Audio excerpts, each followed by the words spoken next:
저기 저 책상 위에서 하는 게 더 편하면 저 책상에다 놓을 건데. 자, 보시면 충격량 그래프 이렇게 그려지면서 물체가 충돌할 때 운동량이라고 하는 운동관성의 크기와 운동량의 변화량인 충격량을 어떻게 구하는지 보시는데 가장 핵심은 벡터다. 그래서 방향이 바뀌게끔 나오는 경우가 상당히 많습니다. 방향이 반대일 때 하나는 플러스 하나는 마이너스로 놓고 계산하시는 게 신의 한 수. 그죠? 그거 잊지 마시고. 자, 그러면 이런 식으로 충돌이 일어나기 때문에 그 충돌하는 순간에 힘이 작용하니까 운동량이 바뀌는 거 자명해. 자, 그러면 이 충돌이라고 하는 과정을 한번 보자. 서로 다른 두 물체가 있어요. 그 두 물체가 있는데 어떤 일이 발생하냐면 앞에 가고 있는 뚱뚱한 4kg짜리 아이는 2의 빠르기로 가고 있어요. A입니다. 뒤에 쫓아가고 있는 조그만 아이는 10의 빠르기로 가고 있어요. 이 아이가 B입니다. 그러면 여러분들도 잠시 후에 어떤 일이 일어날지는 자명하게 느끼죠. 뒤에 있는 아이가 더 빨리 오기 때문에 둘은 충돌합니다. 되죠? 그래서 이게 충돌하기 전이라면 조금 있다가 이 아이들은 충돌이 일어납니다. 그 충돌이 일어나는 과정을 보시면 사실은 앞에 가고 있는 아이에 와서 뒤에 있는 조그만 아이가 부딪힙니다. 부딪힐 때요. 부딪히면서 B가 A한테 빨리 가 이 새끼야 그러고 밀어요. 그러면 그거의 반작용으로 너 나가 이 새끼야 그러면서 A가 B를 밀죠. 누가 더 세게 밉니까? A가 B를 미는 게 셀까요? B가 A를 미는 게 셀까요? A가 B? A가 B를 10N의 힘으로 민다고 치자. 그러면 B가 A를 얼마의 힘으로 밀까요? 10입니다. 왠지 알죠? 작용 반작용 때문입니다. 됐어? 네. 그래서 충돌이 일어날 때요. 버스와 파리가 부딪혀. 파리가 버스를 세게 미냐 버스가 파리를 세게 미냐 똑같은 세기로 밀어요. 작용 반작용의 힘이라서. 알겠습니까? 이 얘기예요. 그래서 둘이 같은 크기의 힘으로 밉니다. 질량이 크다고 더 세게 미는 것도 아니고 속력이 빠르다고 더 세게 미는 것도 아닙니다. 서로 충돌할 때 주고받은 힘의 크기는 작용 반작용의 원리에 의해서 반드시 같아야 된다라는 겁니다. 그럼 같은 크기의 힘으로 서로를 미네. 방향만 반대네. 그쵸? 근데 B가 A를 2초 동안에 밀어요. 그러면 A가 B를 몇 초 동안에 밀까요? 2조 차고 2초입니다. 왜요? 둘이 접촉되어 있는 시간은 똑같을 거니까. 됐죠? 그러니까 힘을 주고받는데 걸리는 시간도 같습니다. 그렇다면 뭐가 같다는 얘기입니까? FT의 곱이 똑같다는 얘기입니다. 됐죠? FT가 같기 때문에 얘네들의 충격량의 크기는 같습니다. 방향만 반대인 것 뿐이죠. 라는 얘기입니다. 그러니 이러한 충돌이 발생할 때 충돌하는 두 물체의 운동량의 변화량이 충격량의 크기가 같다. A의 운동량의 변화량과 B의 운동량의 변화량은 같을 수밖에 없다라는 얘기입니다. 방향만 반대인 것 뿐입니다. 됐죠? 그러면 운동량의 변화량은 나중 운동량에서 처음 운동량을 빼라고 했습니다. 나중 운동량에서 처음 운동량을 빼라고 했습니다. 단지 방향만 반대라고 했습니다. 힘 방향이 반대니까. 그러면 우리는 이걸 계산해 보려면 마이너스를 분배해서 가로를 열 겁니다. 그럼 마이너스를 분배하기 위해서 가로를 열면 얘가 이런 모습이 되죠. 마이너스 BP 빼 더하기 돼서 BP 제곱 이렇게 됩니다. 그러면 나중값들은 나중값끼리 모으고 처음값끼리는 처음값끼리 모아보면 어떤 일이 발생하냐면 A와 B의 나중 운동량의 합이요. 사실은 둘이 충돌하기 전 처음 운동량의 합이랑 같아야 된다라는 걸 얻을 수 있습니다. A와 B의 나중 운동량의 합은 처음 충돌하기 전 운동량의 합이랑 언제나 같다. 예외는 존재할 수 없다. 왜? 작용 반작용이 성립하니까. 이 얘기입니다. 이걸 우리는 멋진 말로 뭐라 그러냐면 운동량 보존 법칙이라고 하죠.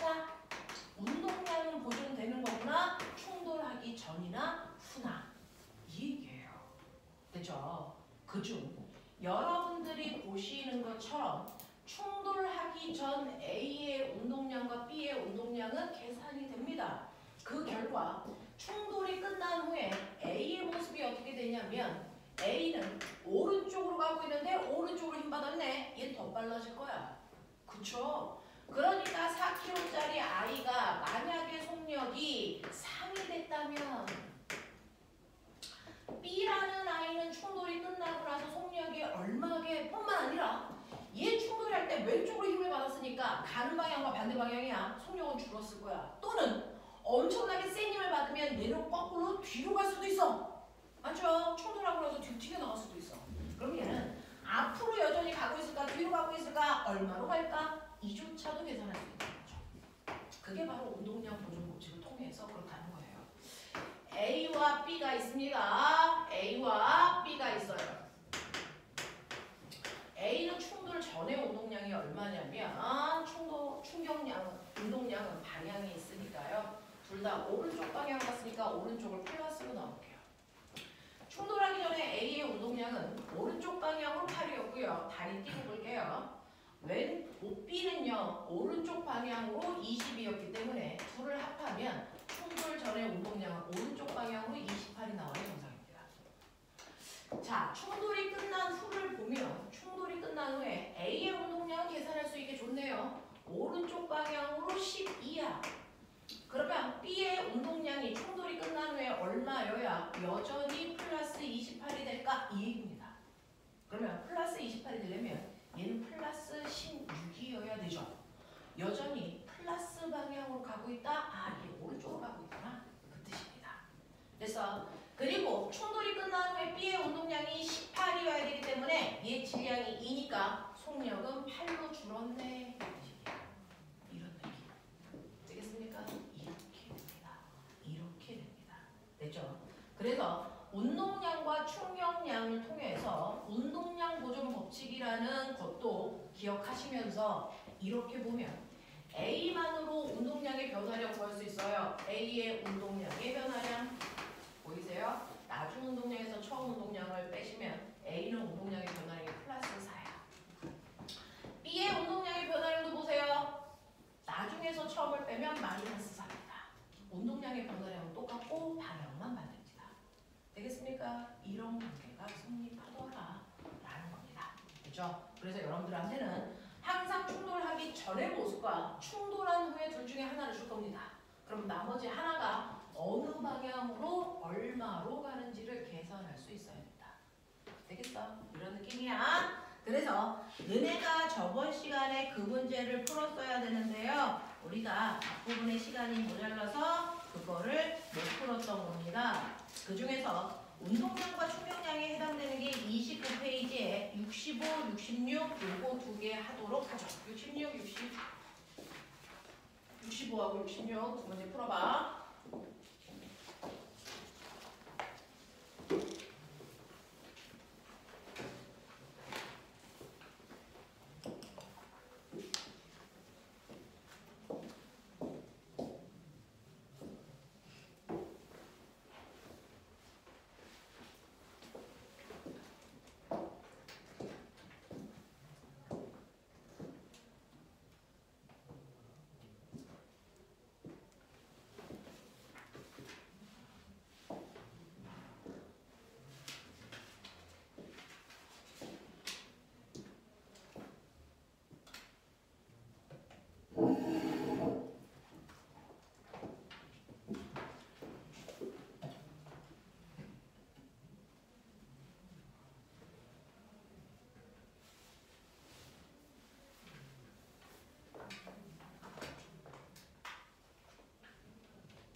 영희와 철수가 마주보고 서 있다가 서로를 밀었다. 이 경우가 가장 많이 나오는 운동량에 관련된 내용.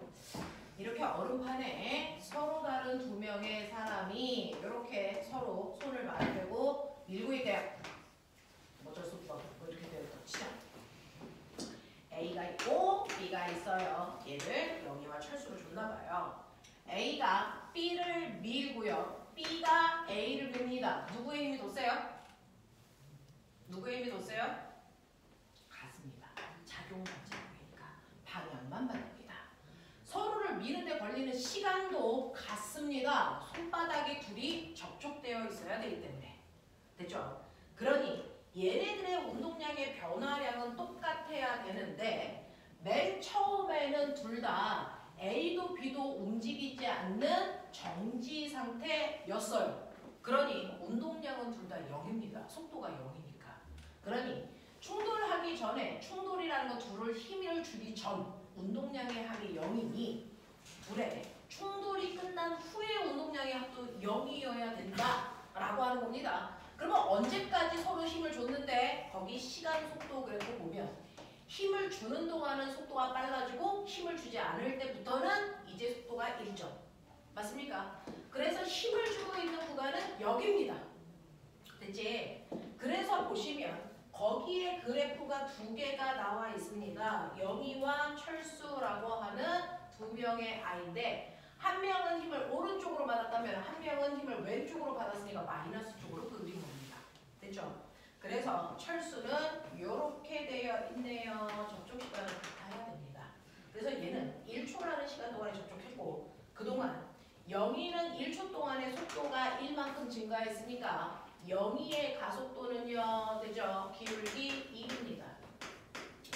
철수의 가속도는요. 여러분들이 보시는 것처럼 1초 동안 속도가 0.5만큼 증가했으니까 가속도가 0.5입니다. 이런 얘기야. 맞아. 이런 얘기가 돼서요. 철수와 영희의 가속도의 비율이 2대 1입니다. 라고 하는 거예요. 그래서 얘를 영희로 보시는 게 맞는 거고요. 얘를 철수로 보자. 이런 얘기입니다. 마이너스 인방향 났으니까. 그래서 이런 식으로 보시면 이때 영희의 가속도는 1이고요. 됐죠? 네, 그래서 속도가 이만큼 됐습니다. 자, 그 다음에 철수 이렇게 됐어요. 이때 기억 보시면 두 사람에게 작용한 힘의 크기 어떻습니까? 작용 반작용의 힘이기 때문에 힘의 크기 같아야 됩니다. 됐죠?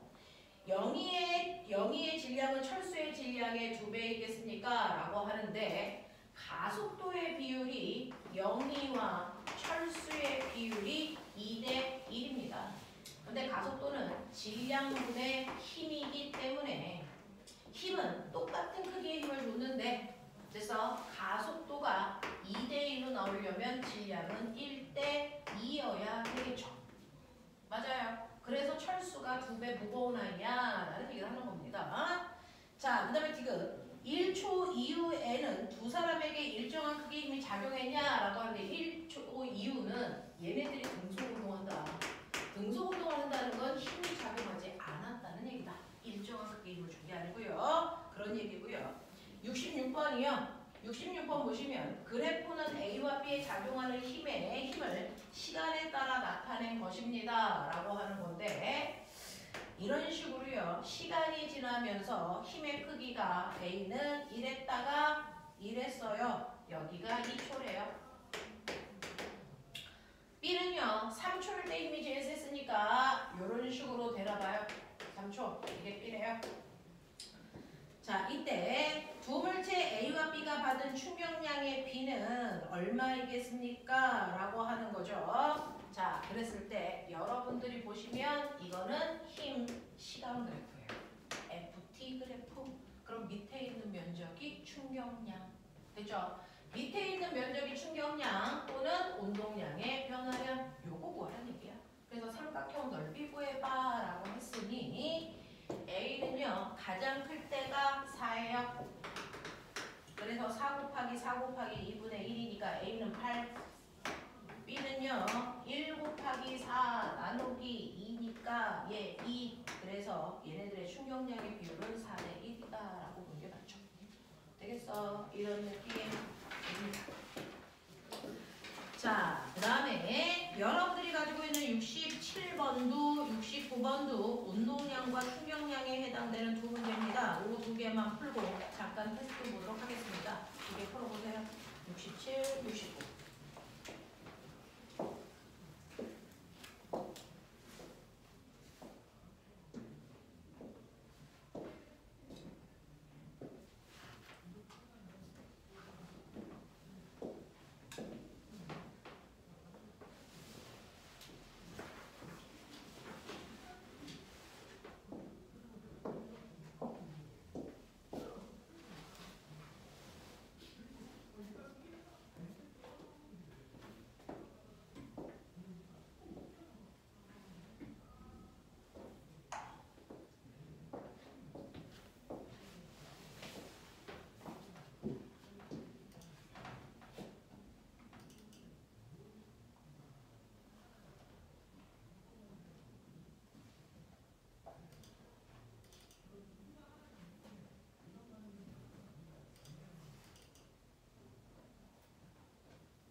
보셨습니까?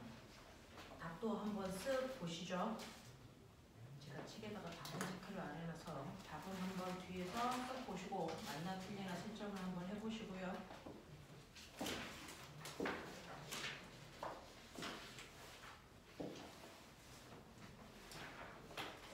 자, 67번 보시면 그림은 질량이 M인 야구공이 V의 속력으로 벽에 수직으로 충돌한 후에 0.5의 속력으로 공간대로 튕겨나갔다. 방향 반대니까 가는 방향 플러스로 놓으시면 튀어나오는 방향 마이너스로 보시는 게 맞습니다. 자, 그렇다면 이때 충돌하기 전은 질량이 M자리가 오른쪽 방향으로 V로 갔다가 충돌이 끝난 후에 똑같이 M자리가 마이너스 0.5V로 튕겨 나왔습니다. 그러니 충돌 전의 운동량은 오른쪽 방향으로 MV고요. 충돌한 후의 운동량은 왼쪽 방향으로 2분의 1 MV입니다. 그러니 여러분들이 보시는 기억, 벽에 충돌한 후에 운동량의 크기는 증가했니? 크기는 숫자 보시는 거죠? 감소했습니다. 그렇죠? 두 번째, 벽과 충돌 전후 야구공의 운동량의 변화량의 크기는 이라고 했습니다. 변화량은 나중에서 처음을 빼시는 거니까 해보시면요. 마이너스 2분의 1 MV에서 플러스 MV를 빼라 그랬으니 변화량은 마이너스 2분의 3 MV입니다. 됐죠? 자, 그래서 운동량의 변화량은 0.5가 아니고 1.5로 바꾸시는 게 맞죠? 그 다음에 지금 충돌하는 과정에서 야구공이 벽으로부터 받은 충격량의 크기 됐으니까 2분의 3 보이시죠? 1점. 되겠죠? 이런 느낌이고요. 69번 보시면 그림과 같은 높이에서 같은 질량을 가지고 있는 두 개의 달걀 떨어뜨리는 거 과학의 달 행사에서 많이 합니다. 자, 이렇게 질량의 m인 같은 달걀을 떨어뜨리는데 하나는 바닥에 닿자마자 깨졌어. 하나는 안 깨졌어. 뭐 이런 느낌이야. 그래서 차이가 뭐야? 바닥면이랑 충돌할 때 바닥면의 종류가 달랐던 거야.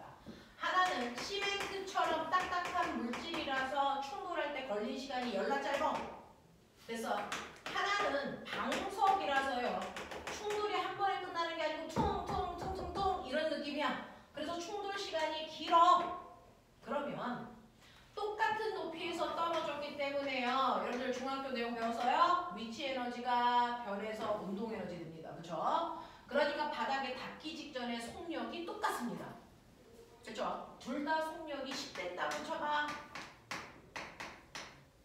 둘 다 질량이 1kg인데 그러면 처음에 충돌하기 직전은 바닥에 닿기 직전이요. 1kg짜리가 속력이 10입니다. 됐죠? 그러니까 충돌 전에 운동량은 둘 다 10, 10 이래. 근데 충돌이 끝난 후라는 건 정지되어 있을 때를 얘기하는 거죠. 깨졌는지 안 깨졌는지 중요하잖아. 멈췄어. 자, 충돌 후에는 운동량이 둘 다 0이야. 이 얘기예요. 그러니 운동량의 변화량은 둘 다 나중에서 처음을 빼는 거니까 운동량의 변화량이 충격량의 크기는 둘 다 마이너스 10입니다. 다 똑같아요. 자, 충돌 전 운동량, 충돌 후 운동량, 운동량의 변화량 다 똑같단 말이야. 근데 결과는 달라. 그 결과의 차이는 충돌 시간에 의해서 생긴 힘의 차이야. 그래서 얘는 시간이 엄청나게 I는 FT인데 시간이 엄청나게 작으니까 힘을 세게 받았겠죠? 얘는 충돌 시간이 기니까 힘의 크기를 적게 받았겠죠?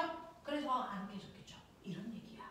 그래서 결과의 차이는 둘이 충돌할 때 받은 힘의 크기 차이다. 힘은 얘가 더 세게 받았기 때문에 깨진 거다. 달걀 껍질을 깨뜨릴 정도의 힘을 받았다. 이런 뜻입니다. 그래서 그 모습을 살짝 그려놓은 게 여러분들이 가지고 있는 이런 그래프예요. 이런 그래프가 나오죠. 그 중에서 A라고 하는 이런 모습을 가지고 있는 I가 됐죠? 네, 그냥 바닥에 닿은 경우 이겁니다. 이걸 A라고 할게. 거기 접시라고 써져 있네요. 여기는 방석인 경우는 B라고 보시면 되겠죠? 이런 느낌이야. 그래서 얘네들이 최고점에서 받은 힘의 크기가 달라서 결과가 다른 거야. 이런 느낌입니다. 자, 그럼 기억 보시면 접시 위에 떨어진 달걀은 충돌 전 운동량이 더 크니 운동량은 다 같습니다. 같은 높이에서 떨어졌기 때문에 속력이 같죠. 방석 위에 떨어진 달걀의 충돌 후에 운동량이 더 크니 충돌 후 다 똑같습니다. 됐죠? 이런 거 물어봅니다. 자, 두 달걀의 운동량의 변화량의 크기는 같습니다. 네, 변화량 같습니다. 여기까지 다 똑같습니다. 다른 건 힘이라는 겁니다. 됐죠? 이런 식으로 여러분들이 뜯어서 볼 수 있는 안목을 가지시면 될 것 같습니다. 되겠죠? 자, 그러면 책을 잠깐만 놓으십니다.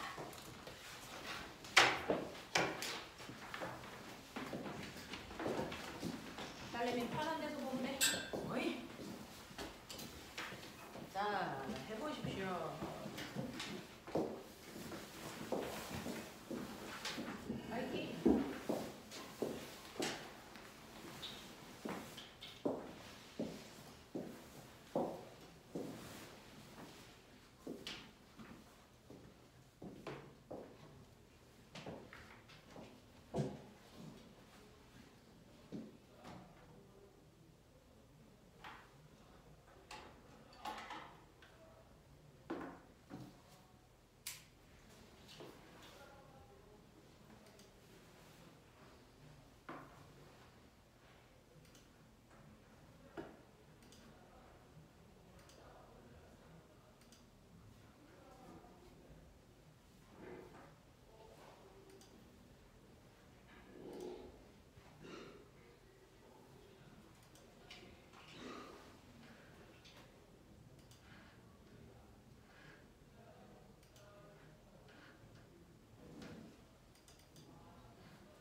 줄게요.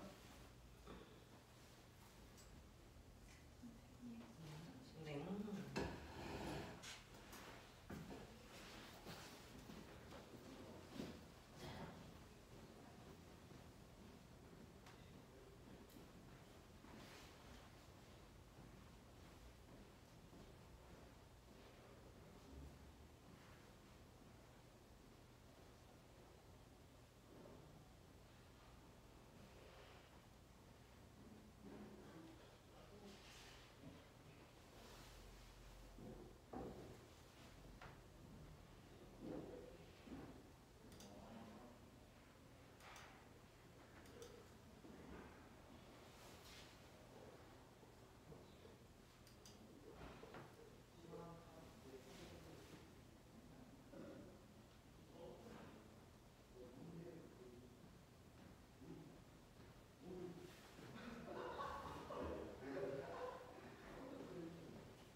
시간 모자른 사람 없습니다. 다 불러보도록 하겠습니다.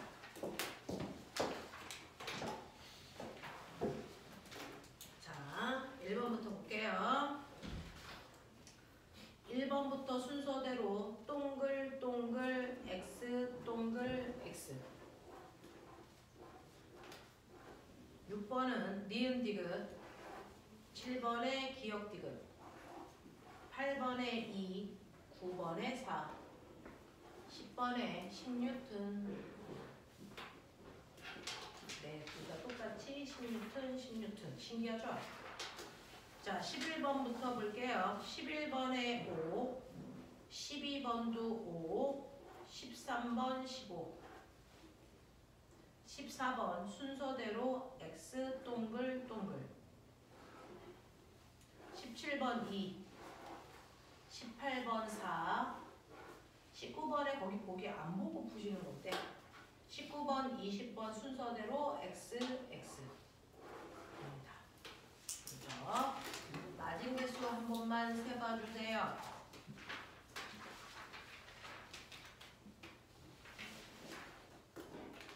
수능 문제 중에서 낮은 개수입니다.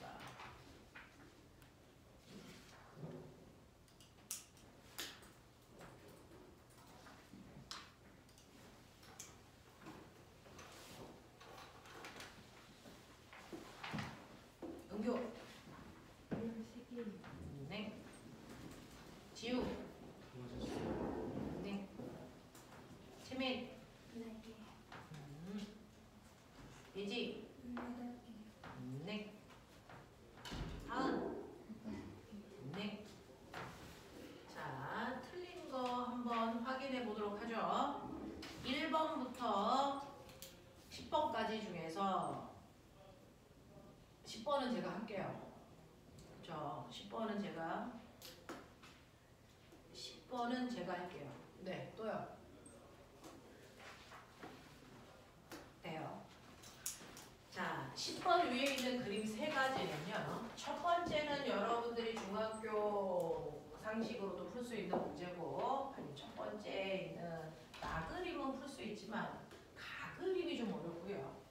이게 다가 됐을 때 어떻게 하는 거냐? 이거를 우리가 지난주에 배운 거고요.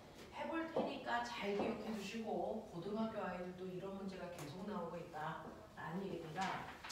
자, 여러분들이요. 생각을 해보시면 실제로 이렇게 지구 위에 책상이 있어. 거기에 이런 식으로 실이 되어 있어서 여기에 고정도래를 통해서 10뉴턴짜리 물체를 매달았다고 쳐보자. 그러면 실제로 이런 식으로 10뉴턴의 힘으로 잡아당길 건데 실을, 그죠? 이 실이 어디에도 매달려 있지 않으면 그냥 끌려 내려가. 맞냐? 그럼 끌려 내려가지 않게 하기 위해서 우리 어떻게 했어? 벽에다가 이렇게 묶었어. 이 얘기야. 자, 그래서 정지한 상태가 됐어. 자, 정지는요. 물체가 받는 힘의 압력이 여기입니다. 그러니 여기 있는 물체 지구가 10뉴턴의 힘으로 당겨. 근데 왜 안 내려가? 실이 10뉴턴의 힘으로 당기기 때문이야. 맞아? 근데 한 가닥이 실이니까 부위마다 팽팽하게 당겨져 있어. 모든 힘이 다 10이야. 그러니까 여기다가 용수철 이렇게 연결해도 이 실이 받는 힘이 10이니까 10N을 가리킬 거야.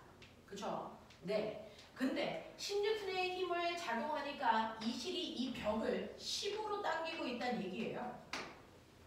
됐어? 네. 그러면 반작용에 의해서 벽이 실을 10N의 힘으로 마주 당겨주고 있어요. 그래야 실이 움직이지 않고 10N의 힘이 걸린다. 그래서 실이 팽팽하게 10N의 힘으로 당겨지려면 이쪽도 10, 이쪽도 10으로 당겨주고 있어야 돼. 그래야 실에 걸리는 힘을 10이라고 해. 이 얘기야. 됐죠? 그래서 하나의 실이 팽팽하게 당겨져 있으려면 이쪽에서도 10N, 이쪽에서도 10N으로 당겨줘야 되는데 그게 벽이 했던 일이야. 됐어? 그랬을 때 우리는 여기에 실에 걸려있는 장력을 재면 양쪽에서 당기기 때문에 이게 20이야? 아니야. 얘는 버텨주고 있는 거고 이쪽에서 당기는 거야. 그치? 그래서 10N의 힘이 걸려. 근데 만약에 이 벽이 없는 공간이라면 어떻게 할래? 똑같은 효과를 나타내는 거야. 벽이 없으면 벽 대신에요. 여기 10N의 힘만 주고 있으면 되잖아. 그러니까 이쪽에다가 고정도를 연결해서 얘와 똑같이 10N의 물체를 매달아주면 무게가 같으면 하나는 그냥 벽의 역할만 하는 거야. 그러니 여기에다가 용수철 저울을 재도 똑같이 20이 아니고 똑같이 10N의 힘이 되는 거야. 그래서 무게가 같을 때 한쪽은 그냥 지탱해주는 벽의 역할만 한다. 한쪽에서 당기는 힘만 측정한다. 이런 얘기야. 됐죠? 그래서 여러분들이 보시는 가도, 나도 사실은 같은 그림입니다. 하나는 10N의 벽의 역할만 하고 있다라는 겁니다. 근데 다의 경우는 어때? 라고 하면 책상이 이렇게 있는데 한쪽에 고정, 또 다른 쪽에 고정을 해서요. 실제로 이렇게 책상 위에서 한쪽은 10N의 물체가 있어요. 한쪽은 이런 식으로 해서 30N짜리 물체를 매달았어요. 라고 하는 거예요. 사실은 이 자체를요. 이렇게 벽에다가 고정도래를 묶었다고 치면 어떤 느낌의 그림으로 바뀌니? 얘는 벽에 이렇게 고정도래가 있어서 이쪽은 10N의 물체가 매달려 있고요. 이쪽은 30N의 물체가 매달려 있어요. 이 그림이 되는 거예요. 사실은. 이 그림이다. 책상 자체가. 그래서 그러면 이렇게 됐을 때는 이쪽의 압력이 여기가 30이고 여기가 10이라서 이쪽 힘이 더 크네. 그래서 얘가 내려가고 얘가 올라가면서요. 이때 알짜 힘의 크기는 아까 했어. 20N이야. 그쵸? 자, 얘가 10N이라는 건 사실은 1kg짜리 물체라는 뜻, 30N이라는 건 3kg짜리 물체라는 뜻이니까 이걸 질량으로 나누면 가속도가 돼요. 그래서 이거 4로 나누면 얘네들은 5의 가속도를 갖고 움직일 거야. 이런 얘기해요. 그러면 이때 C의 알짜 힘은요. 여러분들이 보시는 것처럼 질량 곱하기 가속도니까 5N이고요. D의 가속도는 15N이야. 그러면 이 실에 걸려있는 장력은 얼마인데? 우리 아까 했던 거 그대로 하면 돼요. 자, 여기서 장력을 구해보시면 아래로 잡아당기는 힘 10이고요. 실이 못 가게 당기는 힘이 장력인데 이게 위로 올라가니까 장력도 없고. 그래서 장력에서 아래로 잡아당기는 중력을 뺀 게 C가 쓴 알짜 힘 5야. 그러니까 이 실에 걸려있는 장력은 15N 이렇게 바꿔. 되겠어? 그래서 이 세 가지 경우가 다 구해줘야 된다. 그죠? 이런 겁니다. 자, 그래서 10번에 가와 나가 10N인 거 이해하시면 되고 1번부터 10번까지 중에 다른 질문은 없어. 괜찮아? 그 다음에 아이들이 또 틀리는 것들이 있죠. 11번부터 20번 중에서 너네들의 질문을 먼저 해봐. 18번. 맞아요. 18번. 여기 11, 12, 13, 14 이쪽에도 있던데 없어? 괜찮아? 있죠? 오케이.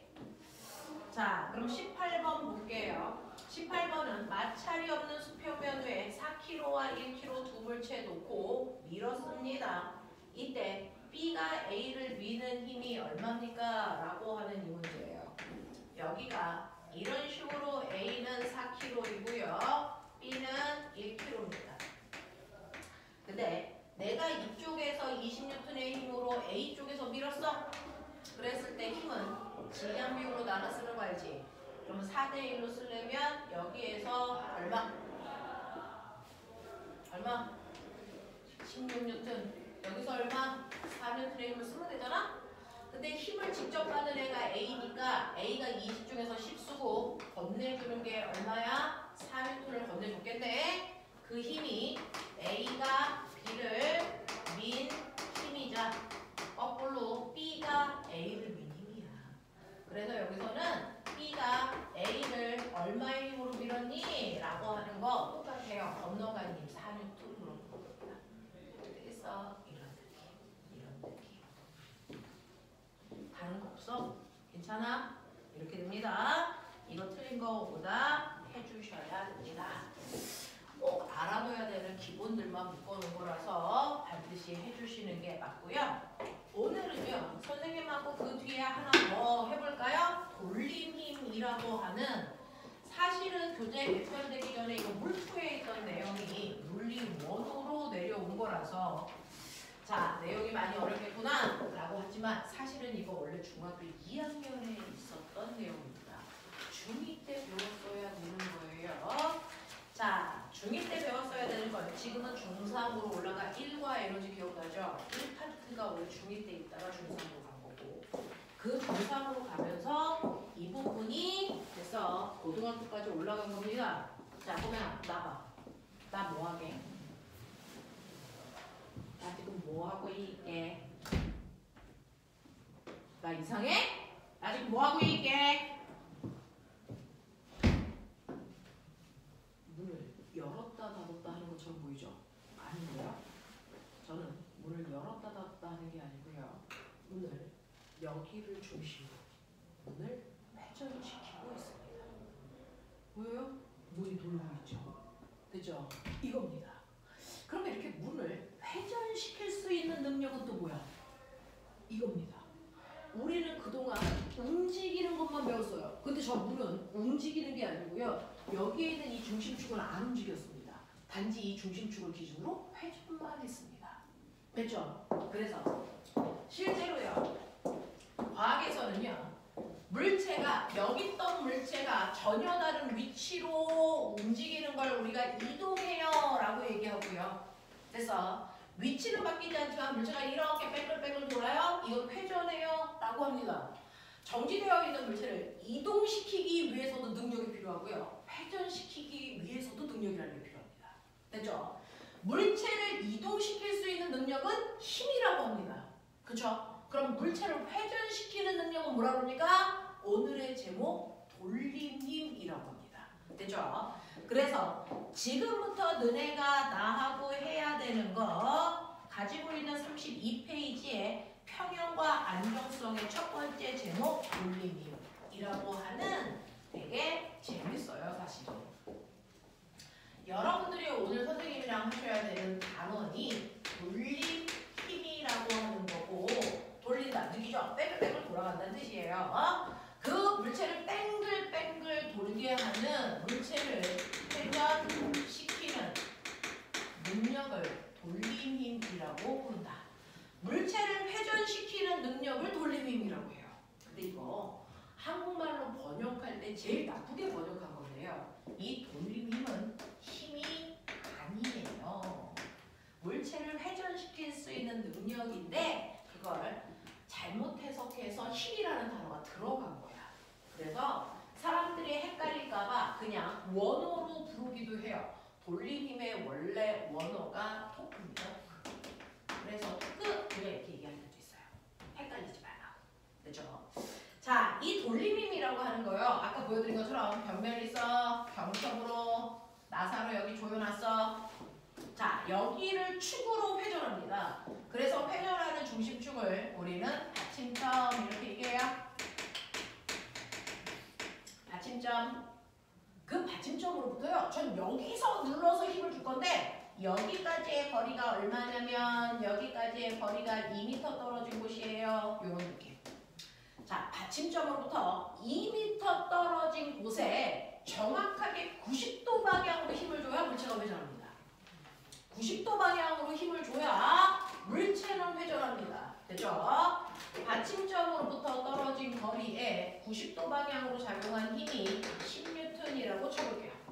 그럼 물체는 뺑글뺑글 돕니다. 됐죠? 물체를 돌게 하는 회전을 시키는 능력을 돌림 힘이라고 하고 우리 타우라는 기호를 써요. 글이 써요. 알파, 베타처럼 타우. 네, 이렇게 써요. 됐죠? 이 타우라고 하는 돌림 힘은요. 받침점으로부터 떨어져 있는 거리에 90도 방향으로 작용한 힘의 곱입니다. 괜찮아요? 받침점으로부터 떨어져 있는 거리에다가 90도 방향으로 누르는 힘을 곱하면 그 힘이 바로 물체를 회전시키는 돌림힘을 만들어요. 예를 들어 얘는 받침점으로부터 2m 거리에 떨어진 곳에 수직한 방향으로 10N의 힘으로 눌렀어. 그러니까 저 막대기는 이렇게 회전을 해서요. 시간이 지나면 이 막대기 이렇게 왔어요. 우와, 돌았네. 이 얘기죠. 그래서 회전시키는 방향 딱 두 개예요. 시계 방향, 반시계 방향. 얘는 시계 방향으로 회전한 겁니다. 됐죠? 자, 이 막대기를 시계 방향으로 회전시켰는데 그러면 이 막대기에 작용한 시계 방향의 돌림이 얼마입니까? 이거 계산하시면 됩니다. 숫자는 숫자끼리, 단위는 단위끼리. 그래서 얘는 20Nm의 돌림힘을 받아서 회전했어요. 이렇게 얘기해요. 20Nm의 돌림힘을 받아서 회전했습니다. 라고 하죠. 그 중에서 힘이라는 단위는 뉴턴이어야 되는데 얘는 뉴턴 미터입니다. 힘 아니죠. 되겠습니까? 이 얘기예요. 그래서 20Nm의 돌림힘을 받고 회전해. 그럼 꼬맹아, 내가 돌림힘을 더 크게 하려면 힘을 세게 줘도 되지만 똑같은 힘으로 물체를 회전시키려면 받침점으로부터 멀리 떨어진 곳에 같은 힘을 주면 돼. 그래서 2m가 아니고요. 이게 만약에 4m라면 돌림힘에 그냥 똑같이 10N의 힘을 주더라도 40 만들어주잖아. 맞죠? 똑같은 거리에 있더라도 힘을 크게 주거나 또는 같은 크기의 힘이면 받침점으로부터 멀리 떨어진 곳에서 힘을 주는 게 맞아. 그러니 나 건축 설계 디자인 하고 싶어요 라고 할 때 꼬맹아 이 문에 남들과 다른 차별화된 디자인을 만들기 위해서 문고리를 여기다 붙일게요. 병신입니다. 이 문 못 엽니다. 받침점에 달랑붙어 있기 때문에 이 문을 열려면 엄청나게 센 힘을 줘야 됩니다. 그래서 아무리 혁신적인 디자인을 하더라도 편리성을 변화시키면 안 되죠. 적은 힘으로 문을 쉽게 열기 위해서 항상 받침점으로부터 문고리는 가장 멀리 있는 여기다 다는 거예요. 알겠냐? 그래서 이렇게 해야 조그만 힘으로도 열고 되는 거죠. 여기다가 문고리를 달았다고 치고 이 문을 열려면 안 나가는 게 바랍니다. 됐죠? 그런 느낌이에요. 아, 돌림힘이라는 건 물체를 회전시킬 수 있는 능력인데 이렇게 계산하는 거구나 라고 하는 거 기억을 좀 해봐 두시면 돼요. 별로 어렵지 않아요. 받침점으로부터 떨어져 있는 거리에다가 누르는 힘 주면 되는데 이런 힘을 이용한 도구들 우리 어렸을 때 엄청 많이 썼다? 놀이터에 가면 시소가 그래, 시소. 됐죠? 여러분들 이렇게 시소가 있으면 아빠가요 이 시소의 왼쪽에 앉습니다. 우리 아빠 80kg 80kg짜리 아빠가 앉아있으면 중력 때문에 여기를 이렇게 누릅니다. 800N의 힘으로. 근데 받침점으로부터 1m 떨어져 있어. 좋아. 그러면 사실은 아빠 혼자 앉아있으면 시소가 이렇게 회전합니다. 반시계 방향. 그래서 이렇게 되겠죠. 되겠습니까? 네. 그래서 아빠는 시소에 앉아서 시소를 회전시키는 돌림힘을 만들고 계시는 겁니다. 반시계 방향의 돌림을 만드시는데 이것도 똑같이 받침점으로부터 떨어져 있는 거리에 수직한 방향 누르는 힘의 곱이니까 800N 곱하기 1m 그래서 아빠는 800Nm의 돌림힘 만들고 계셔. 근데 반대편에 꼬맹이가 앉아가지고요 시소의 균형을 유지하려고 얘는 이만큼 떨어진 곳에 앉아있다고 치자. 우리 꼬맹이 20kg야. 얘도요 중력 때문에 이렇게 누르는 힘이 있어요. 200N. 혼자 있다면 이 시소 이렇게 움직여서 거꾸로 이렇게 갔을 겁니다. 됐죠? 자, 근데 얘가 여기 앉으니까 아빠도 친구도 앉아있는 시소가 움직이지 않았어. 왜 그래? 아빠가 주는 반시계 방향의 돌림힘과 꼬맹이가 주는 시계 방향의 돌림힘의 크기가 같으면 안 움직여. 그걸 멋진 말로 뭐라고 그러냐면 돌림힘 평형이래 이렇게 얘기하기로 했어. 그래서 시소에 앉아서 균형을 만들려면 시계 방향의 돌림힘의 크기가 반시계 방향의 돌림힘의 크기랑 같아야 되는 거. 거구나. 그러면 아가는요 200N이거든요. 그럼 얘가 도대체 몇 미터 떨어진 곳에 앉아야 아빠랑 같은 돌림의 크기 800을 만들 수 있을까요? 이 얘기잖아요. 그러니까 아이는 4m 떨어진 곳에 앉아야 됩니다. 이런 얘기야. 여기가 4m 떨어져 있어야 돼. 받침점으로. 됐죠? 이 상태가 시소를 균형을 이루는 돌림의 평형 상태야. 근데 이걸 잘 보면요. 뭔가 느껴지는 거. 아이와 아빠가 주는 힘의 크기의 비율이 몇 대 몇인 줄 아세요? 4대 1입니다. 그러면 돌림의 평형을 유지하려면 따라서 거리비가 몇 대 몇인 줄 아셔야 돼요? 1대 3입니다. 됐죠? 힘의 비와 거리비는 반비례해야 된다는 얘기입니다. 그러니까 거리가 멀어지면 멀어질수록 훨씬 더 적은 힘으로 물체를 들어 올릴 수 있겠죠. 그걸 이용해서 만든 게 지뢰입니다. 인간이 최초로 사용한 도구. 지뢰. 아세요? 이런 얘기죠. 그래서 이러한 시소를 이용해서요. 시소의 원리가 사실은 모든 도구의 근간 지뢰라는 도구를 만든 거예요. 지뢰는요. 사실은 한쪽으로 쏠리게 받침점을 놓고요. 짧은 쪽에 무거운 물체를 놓습니다. 자, 200N의 무거운 물체를 놓았다고 쳐. 얘 200N의 힘으로 누를 거야. 받침점으로부터 1m 떨어진 곳에. 그 얘기예요. 그리고 내가 엄청나게 먼 곳에 힘을 줄 거예요. F라는 힘을. 됐죠? 얼마? 5m 떨어진 곳에서 눌러준다고 치자. 됐죠?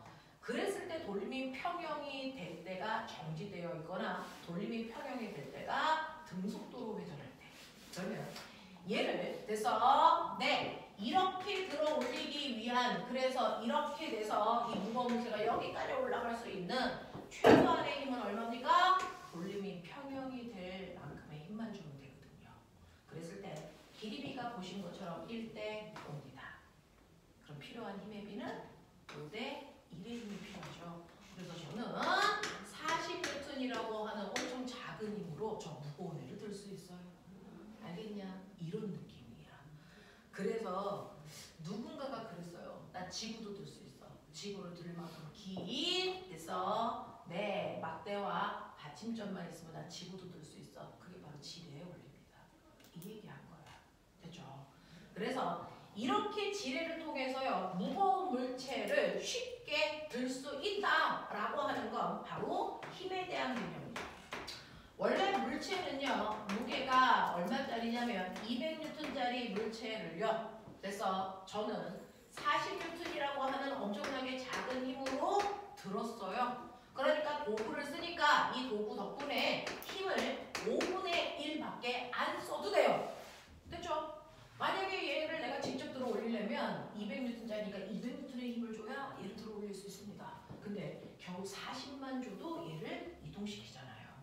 그러니까 도구를 사용하면 무거운 물체를 적은 힘으로 쉽게 넣을 수 있다. 이걸 과학에서는 도구를 쓰니까 힘에 이득이 있다. 이렇게 힘을 적게 들었어. 이런 뜻이야. 근데 신기한 거 알아? 그래서요. 얘가 올라갔어요. 1m 올라갔어. 자, 이제 여기에 숨어있는 사실을 봐. 1m 올라갔어. 그러면 저 무거운 애를 1m 들기 위해서 나는 1m 내렸겠니?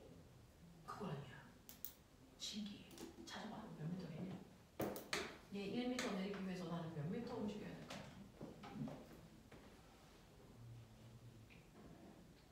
내 이거 못 찾으면 수학 선생님한테 신고해버릴 거야.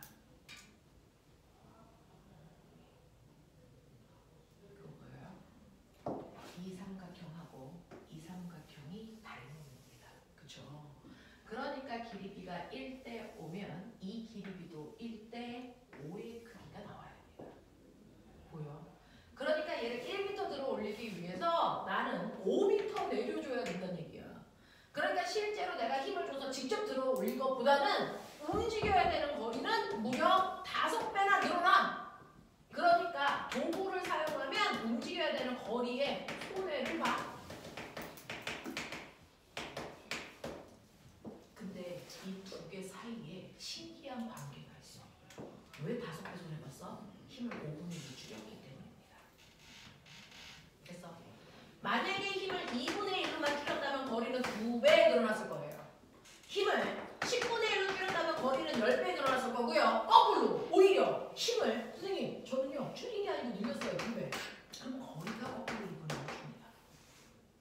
도구를 사용할 때 나타날 효과야.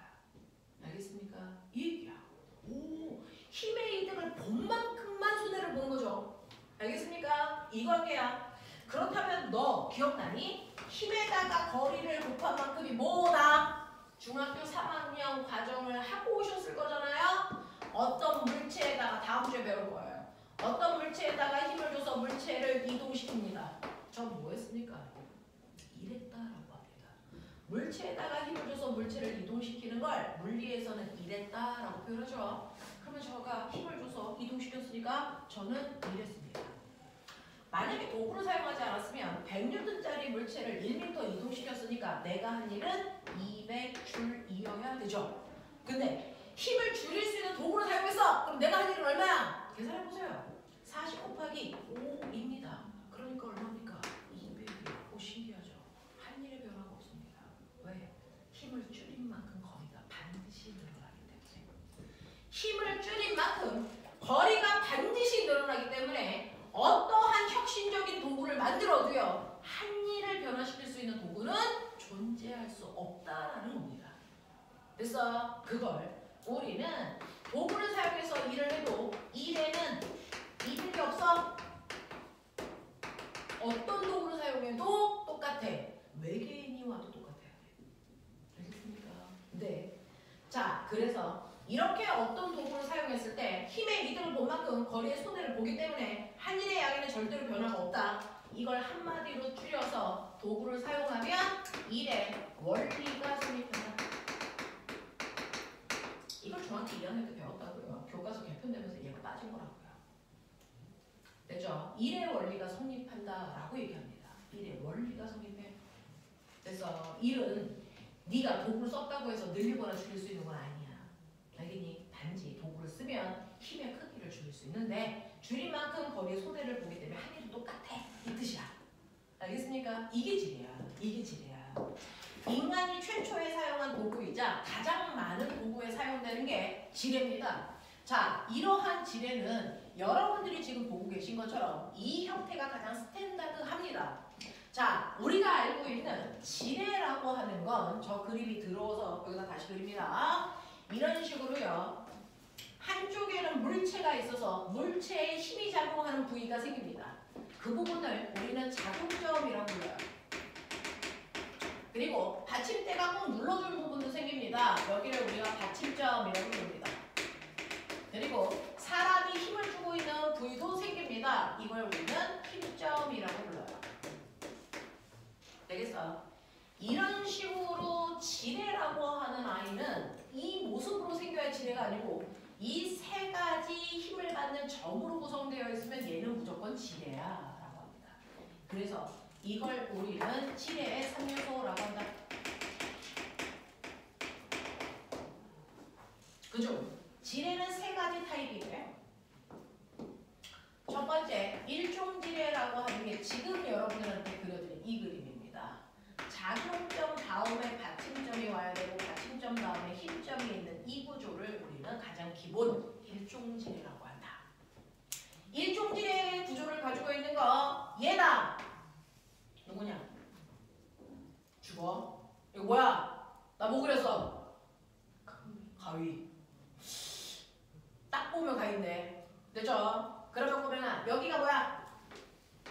3요소 중에 여기가 무슨 점? 힘점입니다. 맞죠? 오케이. 여기가 뭐게? 여기가 받침점. 맞죠? 그리고 여기에 종이 같은 거 자르는 여기에 바로 작용점이라는 게 생긴 거죠. 그래서 순서가 작용점, 받침점, 힘점 이 순서이기 때문에 얘는 일종지뢰가 맞습니다. 근데요, 신기한 거 보여드릴게요. 일종지뢰 가위도 있지만 우리가 조금 전에 썼던 고정 도르래가 일종지뢰의 모습이에요.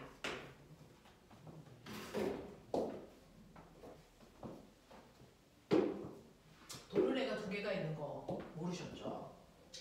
사실은요, 이렇게 되어 있어서 벽면에다가 실에다가 도르래를 매달고 양쪽에 실을 이런 식으로 늘어뜨려요. 그래서 여기에 10N짜리 물체가 있으면 이걸 잡아당길 때 내가 이쪽에서 얼마 힘으로 당겨야 얘가 올라가냐? 최소의 힘 얼마 필요해요? 16톤 필요하죠. 근데 이게 지된 거 아세요? 얘 회전하죠. 자, 돌을 얘가요 돕니다. 그래서 얘가 이렇게 회전을 하는데 회전을 하면서 이 물체가 올라가는 동안 얘는 회전을 하지만 돌을 얘가 물체와 똑같이 올라가거나 내려가진 않습니다. 그 높이에 고정돼서 돌기만 합니다. 맞죠? 그래서 고정돼서 돌기만 한다. 그래서 고정 도르래가 얘 이름입니다. 얘 이름입니다. 그러면 고정 도르래 말고 또 무슨 도르래가 있어? 있어. 여기 실이 이렇게 되어 있어서요. 여기에 도르래를 이렇게 실에다 얹혀놓은 거고요. 그 도르래의 중심에다가 이렇게 물체를 싱글다리를 끼워놓은 거예요. 그리고 내가 이 실을 당기는 거예요.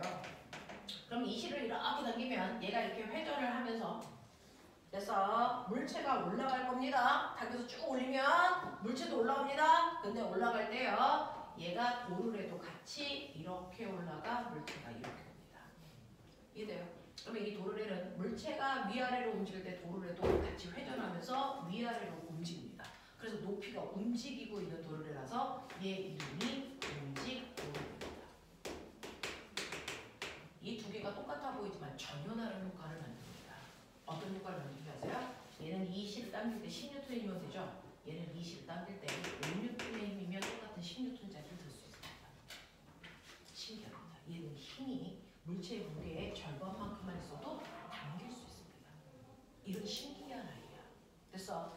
그럼 차이점이 뭔데? 라고 하면 얘 뺑글뺑글 돌 때요. 회전축 어디니까? 고정도로에는 정확하게 가운데가 회전축입니다. 됐죠? 그리고요. 왼쪽은요. 물체에 힘을 주는 여기가 바로 작용점. 그리고 여기가 회전축의 받침점. 그리고 이쪽에 실이 있어서 여기에다가 내가 준 힘이 작용을 여기가 힘점입니다. 돼요? 가능하겠습니까? 그래서 작용점 다음에 받침점, 받침점 다음에 힘점의 구조를 가지고 있는 일종 지뢰의 구조를 가지고 있는 게 고정도로입니다. 근데 받침점으로부터 물체가 있는 작용점까지의 거리가 1. 물체로부터 힘점까지의 거리도 반지름 똑같이 1. 그래서 길이비가 1대 1입니다. 그럼 길이비가 1대 1이니까 힘의 비 몇 대 몇일까요? 1대 1이죠. 힘의 이득 못 봅니다. 힘의 이득을 못 보니까 거리의 손해도 못 봐서 이 물체를 1m 들어 올리려면 저 똑같이 1m 내려주셔야 되는 게 맞습니다. 맞아요. 그래서 한 일을 줘요. 10N의 물체를 1m 들어 올리랑 10N의 힘을 줘서 2m 땡기랑 한 일의 양은 10줄 똑같습니다. 와 씨, 이 새끼 병신이네. 이거죠. 지뢰를 썼는데 힘의 이득을 못 봤어. 길이비가 1대 1이라서. 그래서 거리의 손해도 안 봤어. 한 일의 변화도 없어. 근데 인간이 사용하는 가장 많이 돈 주고 쓰는 도구가 고정도로입니다. 이거 왜 써? 왜 사서 쓸까요? 도구는요 목적이 있어요. 뭔가 이득을 보려고 하는 거잖아요. 그렇죠? 그래서 그 비싼 돈을 주고 삽니다. 저 고정도로를 쓰면 좋은 점이 뭘까요?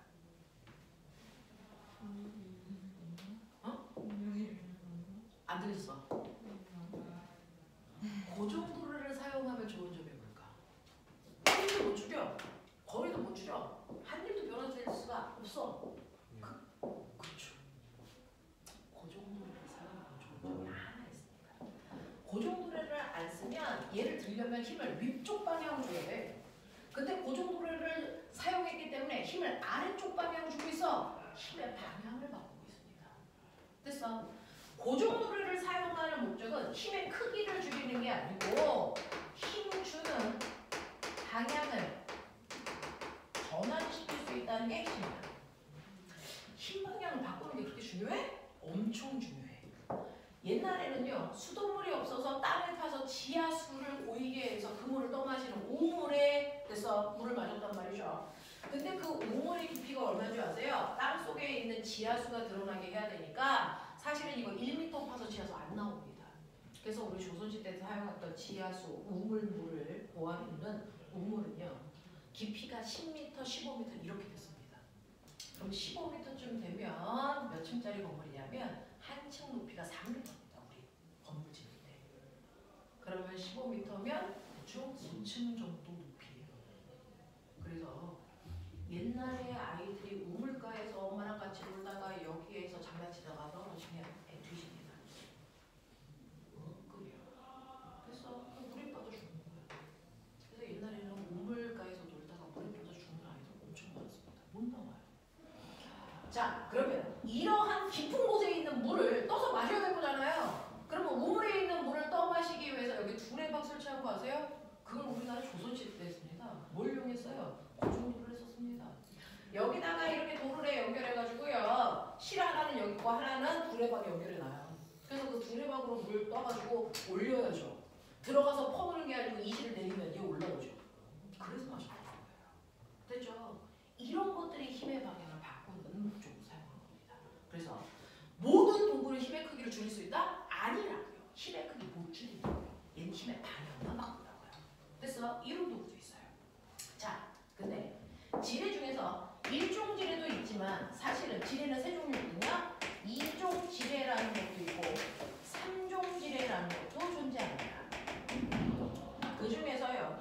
2종 지뢰, 3종 지뢰 뭡니까? 라고 얘기하면 이 세 개의 힘을 주는 지뢰 3요소의 순서가 이 순서이면 1종이죠. 근데 앞에 있는 두 개의 위치만 바꿔. 이 위치만 바꾸면 됐죠? 자, 받침점 다음이 작용점이고 작용점 다음이 힘점. 이렇게 되어 있는 구조는 이종지뢰라고 불러요. 됐죠? 또 아픔 그대로 놔두고 뒤에 있는 이 두 개의 위치만 바꿔. 그러면 작용점 다음이 힘점이 되고 힘점 다음이 받침점이 돼. 이러면 삼종지뢰라고 부르겠다는 얘기예요. 그래서 이 세 개의 점의 순서에 따라서 부르는 이름이다. 그 중에서 고정도래는 1종지뢰다. 힘의 방향만 바꾼다. 그러면 우리가 조금 전에 배웠던 이 움직도래라고 하는 이야기는요. 라고 합니다. 꽃편아, 이 실을 당겨봐. 이 새끼 돌지.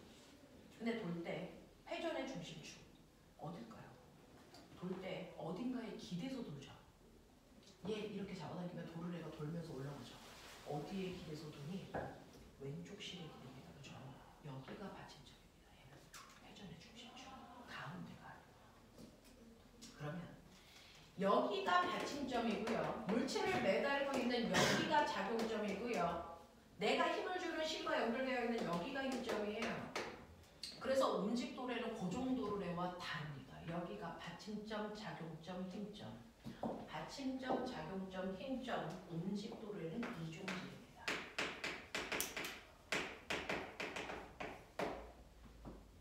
그러면 어떤 일이 발생을 하냐면 요거 그대로 끓이면 여기가 받침점이 되는 거예요. 이 도르래의 왼쪽 끝이. 연결되니까. 그리고 여기에 물체가 매달려 있는 여기가 작용점이 되는 거예요. 그래서 여기를 16분의 1로 누르는 거죠.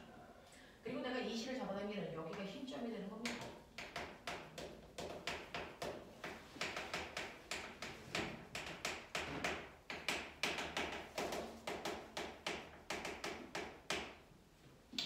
그랬을 때 도르래니까 원이잖아요. 요거 반지름 R입니다. 그러면 여기까지의 거리를 1로 보면 그쵸? 여기까지 거리는 얼마입니까? 라고 하는 우리가 아까 그 거리 빚일 때요. 길이를 어디서부터 어디까지예요? 모든 길이는 받침점으로부터 됩니다.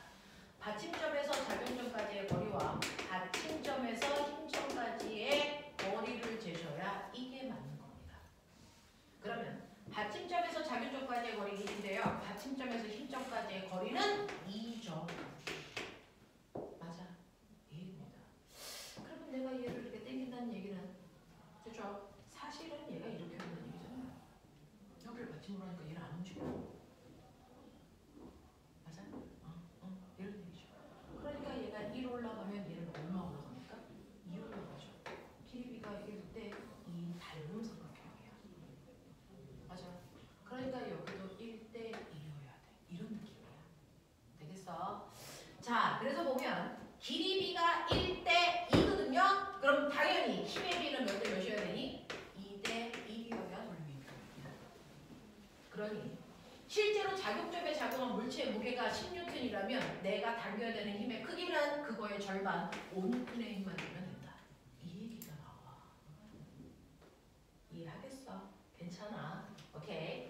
그래서 움직도르래는 하나당 물체의 무게를 절반으로 줄인 만큼의 힘이 필요합니다. 그래서 움직도르래를 사용하면 10N의 물체를 매달면 5N의 힘밖에 필요 없어. 힘의 크기를 2분의 1로 줄이는 힘의 이득을 봤어. 그럼 거리에 뭘 봐야 돼? 손해를 보죠? 몇 배? 2배 된다. 그럼 얘가 보면 1m 올라간다고 쳐봐. 내가 이 실을 2m 당겨야 된다. 맞아? 왜?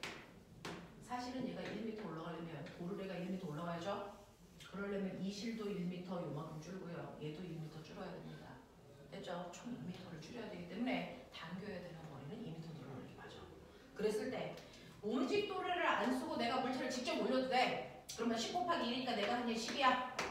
근데 움직도르래를 사용하면 5N의 힘으로 2m 당겼으니까 이때 하는 것도 10이야. 1의 원리 성립해. 알겠습니까? 이런 느낌이야. 그래서 움직도르래는 하나당 물체의 무게를 절반으로 줄이는 역할을 한다.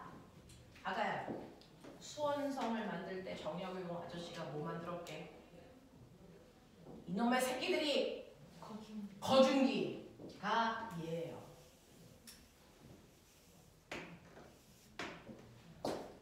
거중기 사진이 나온 적이 있을 거예요. 여러분들 역사책이나 뭐 이런데. 그랬을 때 걔가 이렇게 생겼습니다. 됐어? 그래서 이렇게 해서 거기다가 무거운 바위를 이렇게 매단 거예요. 그리고 이 실을 사람들이 당기는 거라서 이걸 올리는 겁니다. 그랬을 때 움직도르래 몇 개 있게? 빨리 세. 움직도르래 몇 개 있게? 움직도르래 몇 개? 3개. 이 새끼, 이 새끼, 이 새끼야. 얘네들은 고정도르래입니다. 됐어? 고정과 움직을 한꺼번에 사용해서 이걸 복합도르래 뭐 이렇게 얘기하는데 이런 걸 사용한 거야. 그러면 얘는 몇 분의 1로 힘을 줄까? 움직도르래 하나당 힘을 2분의 1로 줄게 되면 3개 있어. 몇 분의 1로 줄까? 이거 8분의 1일까? 6분의 1일까? 이거 6분의 1로 줄까? 왜요? 사실은요. 이렇게 이제 연결되어 있잖아요. 그러면 이 막대기 입장에서 보면 아래로 당기는 힘이 480이야. 맞아? 그러면 위로 당기는 힘도 합하면 얼마여야 돼? 480이어야 돼. 근데 이거 실이 한 가닥을 휘어놓은 거라서 여기에 걸려있는 장력의 힘이 다 같아야 돼. 맞지? 그랬을 때 여기 F 힘을 당기면 이 줄도 F, 이 줄도 F, 이 줄도 이 막대를 F, 이 줄도 이 막대를 F, 이 줄도 이 막대를 F, 이 줄도 이 막대를 F로 당기고 있는 줄이 몇 개가 나무대기에 연결되어 있니? 하나, 둘, 셋, 넷, 다섯, 6개. 맞아. 그래서 위쪽 방향으로요. 6F의 힘으로 당기고 아래쪽으로는 480으로 당기기 때문에 그래서 얘를 등속도로 천천히 가장 적은 힘으로 잡아당기기 위해서는 힘의 크기가 같으면 되거든요. 그러니까 힘은요. 물체의 무게의 6분의 1만큼은 필요하겠죠. 됐죠? 그래서 얘는 80N의 힘이 필요합니다. 이런 느낌이야. 괜찮아? 되겠어? 그러면 얘는 힘의 크기를 6분의 1 줄였어. 거리를 몇 배 늘어나야 되니? 6배죠. 그러니까 얘가 1m 올라가려면 당연히 내가 이거 당겨줘야 되는 거리는 몇 m여야 되니? 6m. 알겠어? 이거야. 이거야. 되겠어? 하겠어? 오케이. 이런 느낌으로 가는 겁니다. 됐죠? 그래서 여러분들 지금 선생님은요. 돌림힘이라고 하는 거를 간단하게 보여주고요. 1종질에 2종질에까지 보여드렸고 고정도르래, 움직도르래 보여드렸어요. 지금 이거는 여러분들이 고등학교 내용을 조금 넘어선 부분입니다. 이거는 이제 영지 쪽 아이들도 있고 여러분들이 특목고 대비하는 친구들도 있어서 보여드리는 거고 다음 주에 오면 채미나 3종질에 설명하실 차례예요. 알겠어? 그렇게 얘기해라. 그래놓고 여러분들은 여기에서 안정도라고 하는 건 안 했는데 돌림 힘을 했습니다. 할 수 있는 만큼만 해가지고 오시면 돼요. 어려운 것들도 있습니다. 수능 기출문제가 들어가 있다 보니 어려운 문제 당연히 있습니다. 자, 38페이지까지 빠진 문제 다 풀어가지고 오시면 되겠습니다. 고생하셨습니다. 시간이 이렇게